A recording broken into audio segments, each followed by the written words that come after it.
du passionné de la brique, d'univers immersif et d'ambiance futuriste. Aujourd'hui, je suis particulièrement heureux de vous retrouver pour une review très spéciale, celle du set Neon City Izakaya, référence F9073, édité par la marque alternative Feu Funwall qui s'appelle maintenant Lumibrick.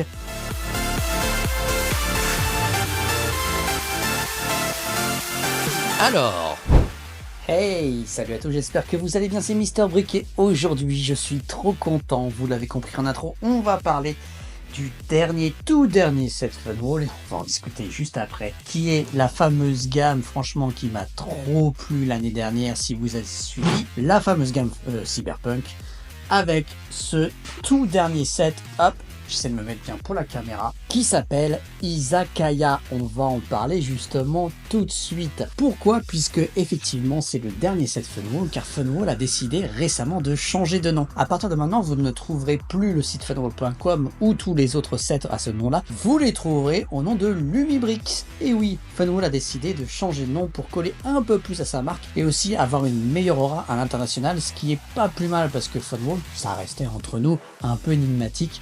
Et fallait comprendre si tu connaissais pas, alors que Lumibrick déjà ça ressemble un peu plus à ce qu'ils font, c'est-à-dire des sets avec des lumières LED intégrées et qui sont, je trouve, les meilleurs sur le marché. Le fameux set Cyberpunk, si vous vous souvenez, on en avait parlé fin d'année dernière avec l'énorme set, les appartements, etc., le garage futuriste. Je vous mets quelques images par-ci par-là pour vous montrer. Si vous n'avez pas vu cette vidéo, je vous invite vraiment à la voir, ce set est incroyable et ça justement couvrait une gamme qui n'avait jamais été faite sur aucune marque de briques, qui était effectivement la gamme Cyberpunk. Et ils l'ont sorti avec cet énorme set et aussi la voiture de police. Aujourd'hui, enfin, je suis trop content. Ils ont décidé de sortir le deuxième set de cette gamme, qui est donc cette sorte de restaurant petit marché avec un appartement au-dessus de la gamme justement Cyberpunk et qui s'emboîte parfaitement bien avec le précédent set. On va en parler tout de suite. Ce set, c'est bien plus qu'un simple assemblage de pièces, c'est une véritable plongée dans une ruelle cyberpunk d'un Japon futuriste, où la tradition rencontre la technologie et où la lumière prend une place centrale dans la narration visuelle. Avec ses 1987 pièces, 20 points lumineux LED intégrés, 3 bâtiments distincts et 6 figurines originales, ce modèle propose une expérience de construction riche, scénarisée et pensée pour les amateurs d'univers détaillé et stylisé. Je vous propose donc ce petit test complet, étape par étape, pour découvrir tout ce que ce set a à offrir, de la boîte à la mise en lumière finale, en passant par l'expérience de montage, les qualités techniques, les éventuels points faibles et surtout l'émotion que ce décor procure une fois exposé.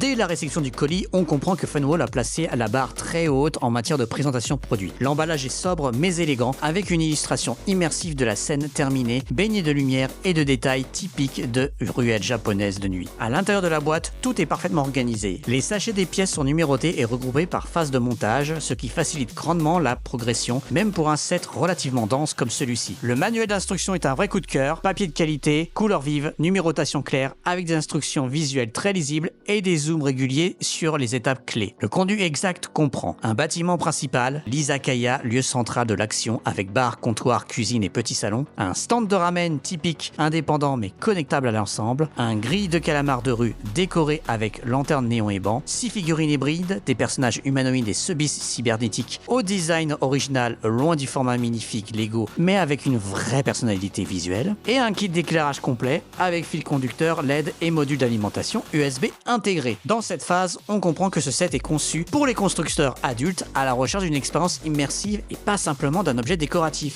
La construction est divisée en plusieurs modules et se déroule selon une logique très fluide. Chaque structure est construite séparément avant d'être intégrée dans l'ensemble. Cela permet de travailler dans le détail et d'avoir une vue d'ensemble progressive de la scène. Les techniques de montage sont variées. On alterne entre construction murale classique, intégration de LED, petits éléments de décoration et construction en angle qui donne du dynamisme à l'ensemble. Le montage du système lumineux est une étape importante. Les LED sont directement prévus dans le design, ce qui est rare. Les fils se faufilent dans les murs et les planchers à travers des goulottes prévues pour ne pas gêner l'assemblage. Le câblage demande un peu de rigueur et de précision, mais tout est très bien expliqué dans le manuel avec des pictogrammes et des mises en garde pour éviter les erreurs. Mention spéciale au moment où l'on construit les enseignes lumineuses verticales. Elles utilisent des briques translucides de différentes couleurs empilées en alternance avec des pièces texturées pour imiter les néons en kanji. Genji. C'est à la fois technique et satisfaisant à monter. Les éléments d'architecture comme les toits en tuiles, les tuyaux d'évacuation ou les lanternes suspendues viennent enrichir l'ensemble visuellement et texturalement.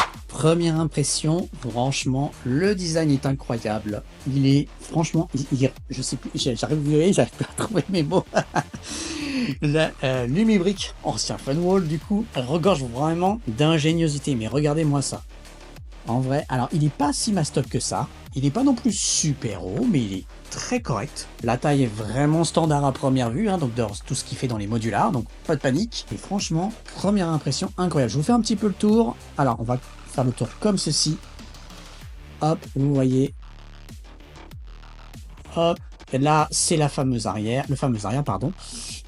Où là, vous allez avoir des espaces, je vous les montre tout à l'heure, qui peuvent s'ouvrir pour accéder aux différents espaces.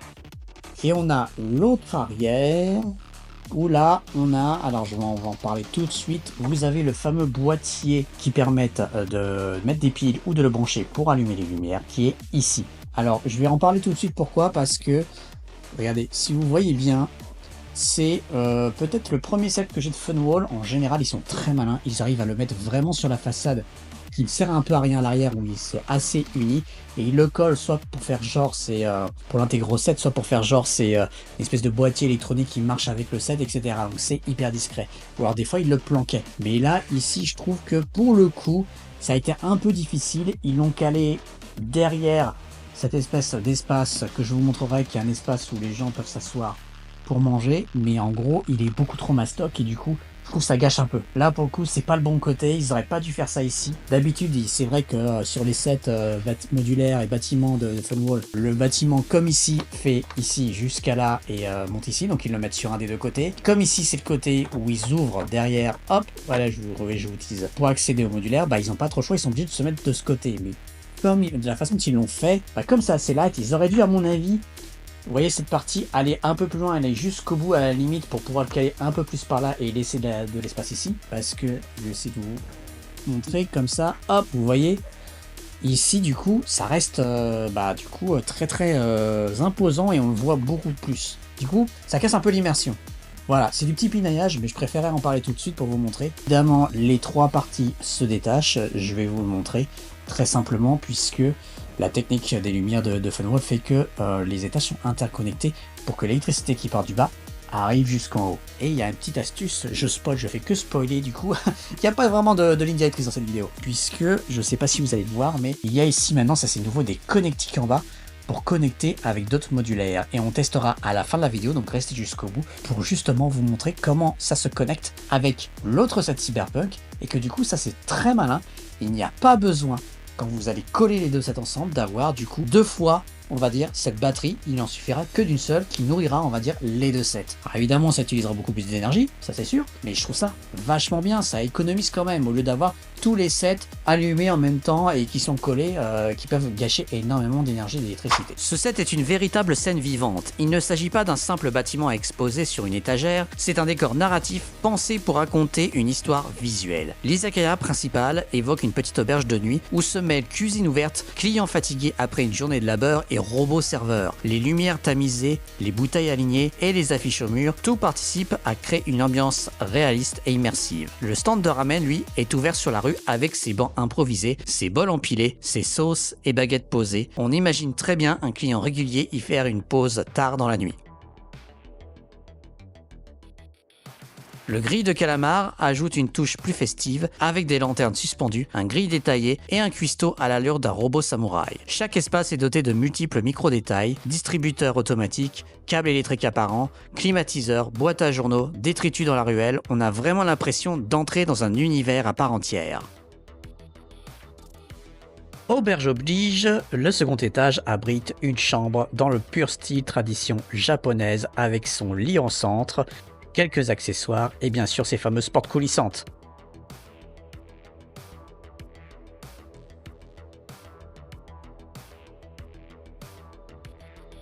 Les figurines proposées par Funwall sont volontairement différentes des standards Lego. Elles ont un corps un peu plus élancé, une tête ronde plus détaillée et des accessoires interchangeables. Elles ressemblent davantage à des figurines de jeux de rôle ou d'univers animés. Les 6 personnages inclus sont le patron de l'Izakaya, un homme en kimono cybernétique,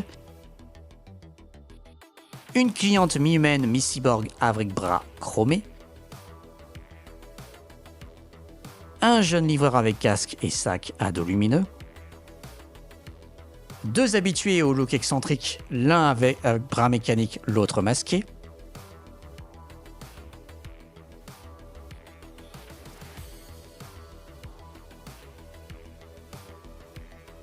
et un serveur robot au look rétro-futuriste avec plateau intégré. Chacun d'eux peut être positionné à différents endroits du décor et participe à la narration globale. Ils sont également compatibles avec l'échelle du set, ce qui n'est pas toujours le cas dans l'univers alternatif. Pop, petite interruption, je sais que maintenant que tu as hâte, maintenant que j'ai parlé de ce set, de te montrer les lumières et comment ça rend, j'ai fait exprès de pas trop spoiler et de laisser quelques petites images au tout début de la vidéo, mais là il est temps d'allumer. Mais avant ça, n'hésite pas à laisser un petit like et un commentaire, ça aide vraiment la chaîne. Bon, j'essaie de me démener pour faire quelques petits reviews en espérant que ça vous plaise. En tout cas, n'hésite pas, franchement, je le redis, même s'il y en a qui me disent que ça fait un peu publicité, je le conçois dans ma façon de m'exprimer. Vraiment, je ne pousserai pas autant les reviews sur cette Funwall si je ne trouvais pas ces sets vraiment excellents. C'est une marque qui donne vraiment tout et à fond dans tous les sens du terme, et je trouve que ça mérite vraiment qu'on en parle beaucoup plus. Surtout qu'en plus, ils sont maintenant dispo sur Amazon, sur partout, etc. Donc vraiment, il n'y a pas de souci. Allez, il est temps d'allumer ce petit boîtier à l'arrière. Donc je vous regarde. Hop, je vous le mets bien face. Are you ready? Attention. Hop là. Et voilà. Le set, les lumières sont incroyables.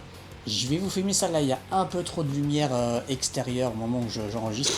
Donc je vais vous filmer ça à un moment où il y a un peu moins de lumière pour remettre en valeur vraiment les lumières artificielles de ce set. Mais c'est juste incroyable. Toujours, tiens, regardez, je vous le mets là, toujours ici. Ça vient du premier set Cyberpunk qui est incroyable. Ces espèces de petits affichages en LED où vraiment le fil passe en dessous. Et du coup ça allume comme ça le panneau. Pour rendre le truc Cyberpunk, c'est vraiment hyper ingénieux ça, ce truc là, ce qu'ils ont fait. Petit point, j'en profite tout de suite, vraiment je le redis, et ça vaut pour tous les sets Funwall, Lumibrique maintenant, excusez-moi, c'est que faites vraiment quand vous installez hyper attention, mais seulement pendant l'installation. Après c'est ok, mais pendant l'installation, certains fils peuvent vous paraître ok quand vous avez l'habitude, mais il y a le petit piège, ils peuvent se rompre très facilement. Surtout que des moments comme c'est au niveau de l'installation de la construction, vous l'avez vu, comme les fils passent à travers soit différents étages, soit différentes briques, pour un peu les amener dans différents chemins, parce que du coup, les fils de Funwall, vraiment, c'est hyper économique, c'est un fil qui alimente beaucoup de types de lumières différentes. C'est pas juste un fil qui va rejoindre une lumière solo, vous voyez ce que je veux dire? Donc du coup, ça économise des fils. Mais alors du coup, si vous faites petite coquille, vous rompez un des fils, bah du coup, c'est tout le bâtiment qui ne marche plus.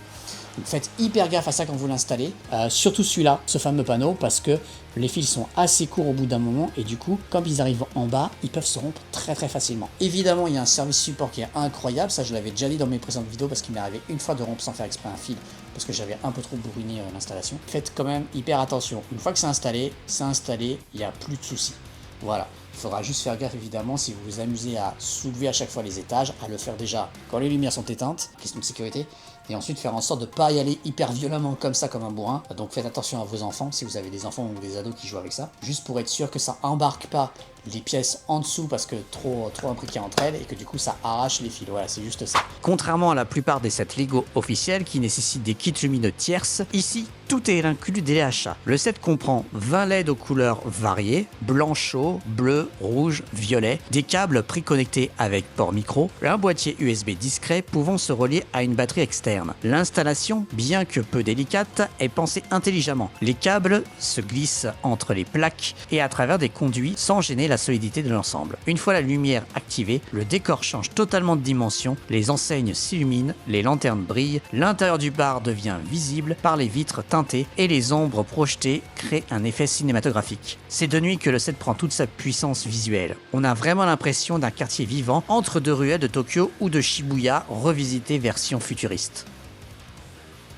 En point fort, je dirais immersion totale dans un univers cyberpunk japonais, richesse architecturale et esthétique unique, système LED intégré et efficace, Instructions claires, construction progressive et satisfaisante, figurines originales qui renforcent le storytelling et un très bon rapport qualité-prix. Environ 130 € pour presque 2000 pièces avec des LED incluses. Les points en revanche à considérer. L'installation des LED demande de la précision. Il faut donc faire attention. Les figurines non compatibles avec des mini-figurines Lego, pas conçues pour s'imbriquer dans des modulars Lego classiques, pas de base plate standard, pas d'angle droit universel. Ce set s'adresse donc avant tout aux passionnés de construction immersive, aux amateurs d'univers futuriste cyberpunk japonais, à ceux qui cherchent une expérience de montage, une exposition complète et pas juste un set à jouer. Pour conclure, Neon City Izakaya de Funwall est une véritable œuvre modulaire lumineuse. Pensé pour les adultes passionnés, il mêle narration, détail, complexité et esthétisme comme peu d'autres sets alternatifs aujourd'hui. Funwall confirme ici son positionnement des sets immersifs pensés pour captiver, étonner et décorer avec élégance. Je recommande chaudement ce set à tous ceux qui veulent vivre une expérience de construction technique, visuelle et émotionnelle tout en sortant des sentiers battus du marché Lego officiel. Merci d'avoir suivi cette review complète et comme toujours, likez, commentez, partagez et dites-moi en commentaire si ce set vous fait craquer ou si vous avez d'autres sets alternatifs à me recommander pour une prochaine vidéo. À très vite pour de nouvelles briques. Ciao!